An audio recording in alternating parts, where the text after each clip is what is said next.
So as I was traveling around the Pacific Northwest at the ripe age of 22, working on different organic farms in Oregon, volunteering really for working for room and board, working my way south, I eventually came to the San Francisco Bay Area where I saw that the Magnetic Fields, one of my favorite bands at the time, were playing at the Fox Theater in Oakland. So this would have been March of 2012.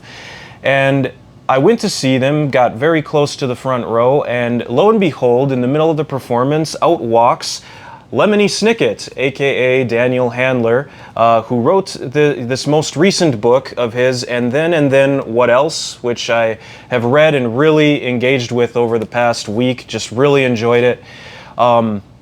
And I'm going to discuss it today, but it was so wild reading the parts of this book where he briefly discusses his working relationship with Stephen Merritt of the Magnetic Fields, and thinking like, wow, I was a stone's throw away from both of them at one point, and wisely chose not to throw stones at either of them. Regardless, it's interesting to think about my personal reading relationship with Daniel Handler, because it's been like definitely an imperfect one. I can point to the series of unfortunate events as a series that really influenced me as a young reader, but I was also kind of at the age where I was outgrowing or thought myself to be outgrowing that sort of literature when it was kind of just getting started. So I like kind of really enjoyed the first books, but then my younger sister was into the series, and so I ended up having all of the books at my parents' house, and then came back to them actually later when I was towards the end of high school and just out of high school, and read through all of them and like really enjoyed them even as as an older teen, or in my early 20s. I can't really remember exactly when it was. And so it was, and of course this was also the same time period that I was getting into the Magnetic Fields, so all these things kind of came together in this one day in March of 2012. And now, many years later, coming back to his work, it's really interesting because while I've been influenced in this indirect way by the series of unfortunate events, I haven't really enjoyed Daniel Handler's fiction for adults, like his novels, his fiction novels that he's published. And I've tried to read quite a few of them, but I haven't connected in the same way. But through And Then What Else, this almost by not sort of idealizing him as a writer and being influenced by him as a young person at the same time, this is the perfect book on writing for me, because I'm reading someone I don't necessarily idealize, but through like seeing interviews with him and of course his whole character of Lemony Snicket, find him to be like an interesting and funny person. And I feel like that personality like really comes out in this book, because it's a mix of memoirs, 13 essays, you could think of it as, that discuss his memories, his literary influence, which you might imagine the one that's mentioned in pretty much every chapter is Charles Baudelaire. Baudelaire is a huge influence on him, as well as Nabokov, Harlan Ellison, and in fact, this book has by reading it has shifted quite a few books that I've had around to the top of my to be read next list, including Baudelaire. I've got his works in French here and English in this nice collector's edition as well, right here. I also got the audiobook in French, and I'm trying to like listen to the poems too as well, so that's kind of fun. And then I also have Pale Fire by Nabokov here, which I started but didn't finish. I read the poem part of it, but nothing beyond. And then Ralph Ellison's Invisible Man right here. And so all three of these authors being mentioned throughout And Then What Else as kind of part of what develops Daniel Handler as a person and a writer, and a thinker, I suppose, to whatever extent that means. these have just been lying around and like waiting for me to read. So it was like a push to read 3 different books. And he also talks a lot about a lot of films, a lot of music, and weaves all these things together. And so I think rather than memoirs, it's more appropriate to call these 13 essays, though they are strongly rooted in Daniel Handler's personal experiences. I think many of the best essays out there are. Not all, but that's, again, I'm going to keep talking about this probably for a long time, how essays are really like amazing. It's an amazing literary format. There are so many things you can do with it, and it's my preferred thing to write as well, and the thing that I'm trying to develop as a writer most, rather than fiction. And this gets to the point too of thinking about how, like, even though Daniel Handler wasn't like, I can't say he's like one of my favorite authors I've ever read. He's always been there.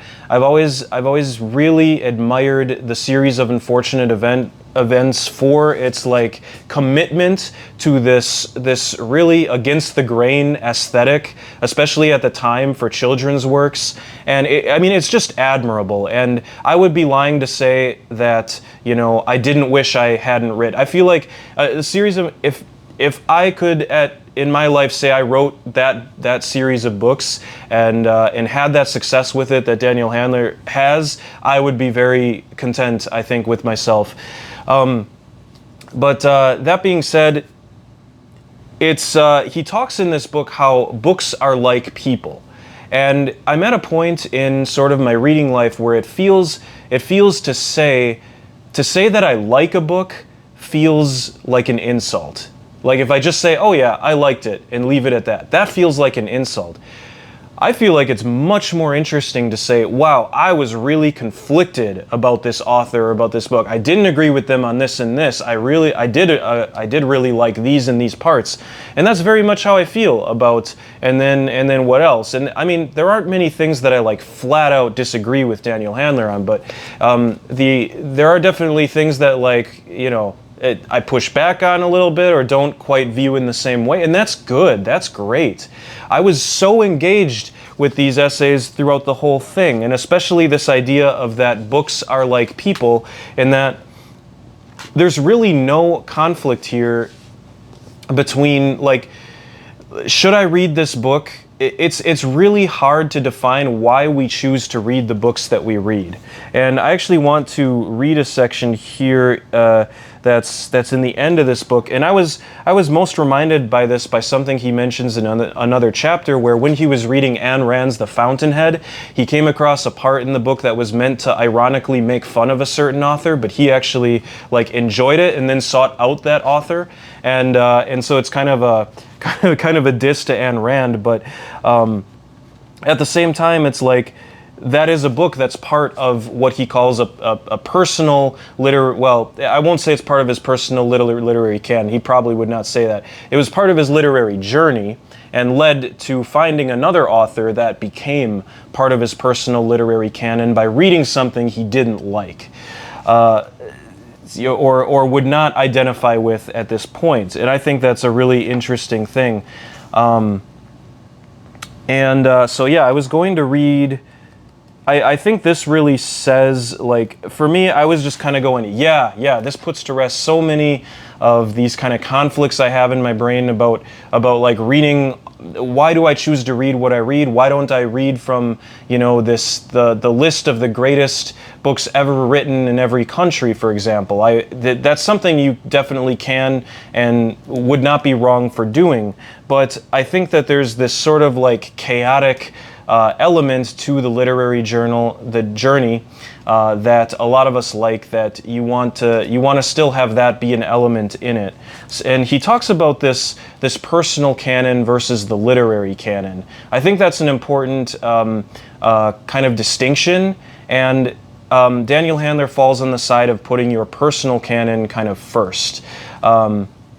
Which I personally agree with as well. I think the literary canon is important. I think it's valuable, but I see it as a baseline, a place from which to shoot off and find people in your contemporary day and age that speak in voices that you most understand and resonate with, that's really important too. Like, I read this modern stuff because I relate to it. And that being said, I am lately gravitating not toward modern fiction, but rather modern essayistic writing.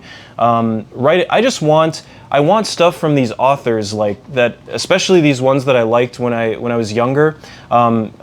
With Daniel Handler, I can name like Philip Pullman and Ursula K. Le Guin as authors that really kind of like push me in a certain direction. I think as I've come back to literature a little bit later on, I'm like, yeah, that these are the ones that really kind of planted the seeds, so to speak, for where I was going to go in the future with my reading.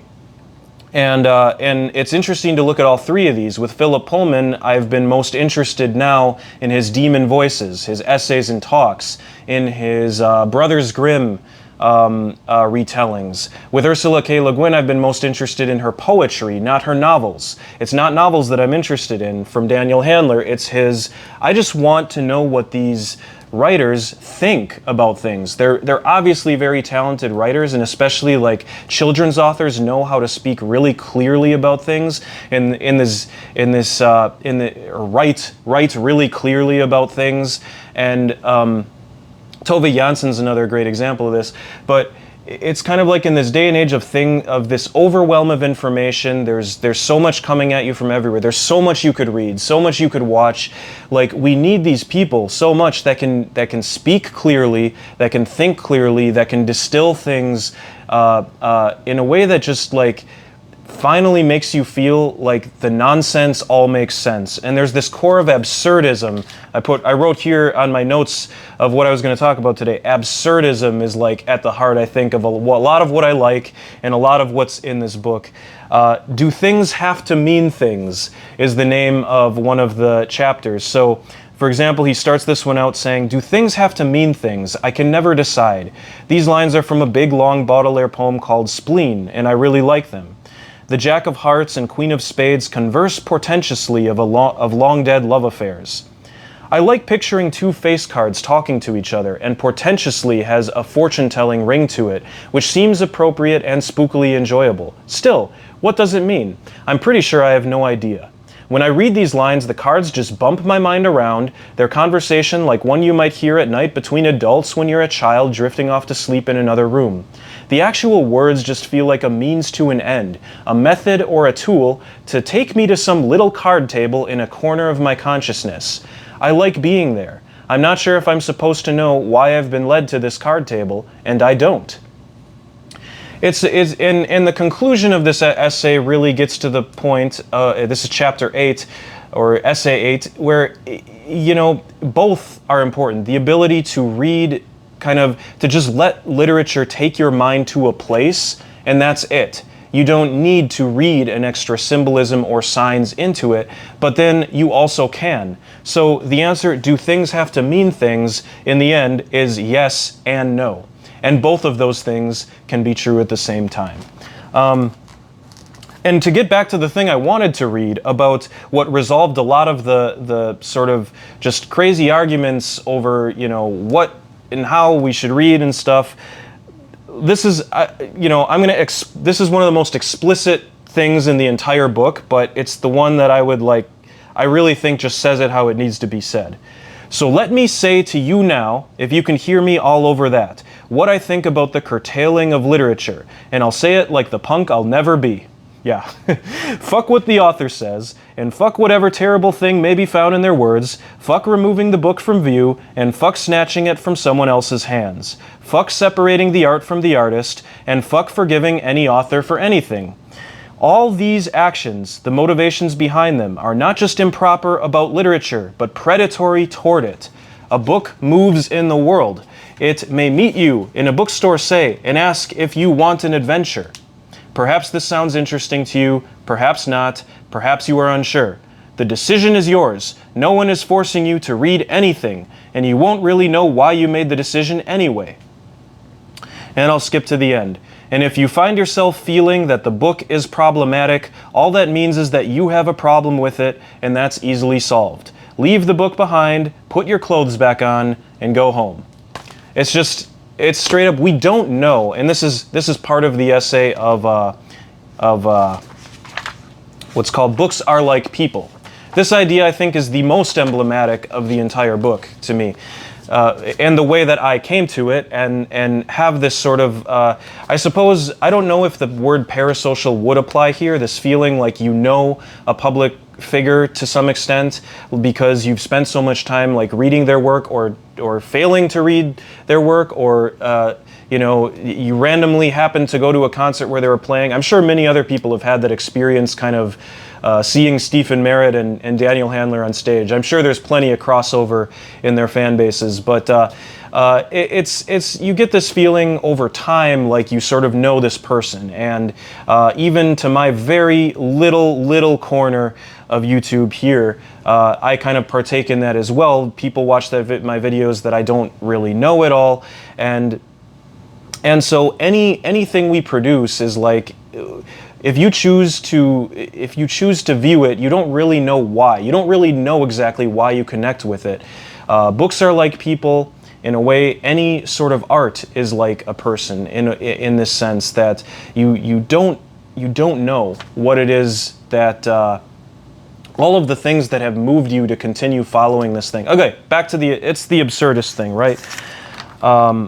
So I had more things to talk about. Ecstasy is what separates literature from other books.